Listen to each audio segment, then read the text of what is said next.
Euskal Herria Bildu, Bilbon da gaur, milaka eta milaka Euskal Herritarrekin batera, euskal preso politikoen eskubideak aldarrikatzeko.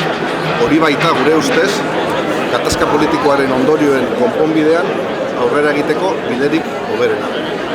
Aurten ere, urtero bezala, milaka eta milaka Euskal Herritar kalera atera gara, bakea, konponbidea eta bizikidetzaren bidean aurrera egiten jarraitzeko. Egia da, azken urteetan asko aurreratu dela gatazkaren konponbidean, egia da ere azken urteetan asko aurreratu dela euskal preso politikoen aferaren konponbidean, baina egia da ere, oraindik orain, injustizia asko ematen direla. Horregatik, uste dugu, iritsi dela eguna, salbuespen espetxe politika orori ateak ixteko. Injustizia orori ateak ixteko. Euskal gizartearen gehiengoak eskatzen duen bezala, bakea eta bizikidetzaren norabidean aurrera egiten jarraitzeko. Finean, Euskal Herria Bilduk uste du, iritsi dela eguna, euskal preso politikoen aferari konponbide integral eta behin betikoa emateko.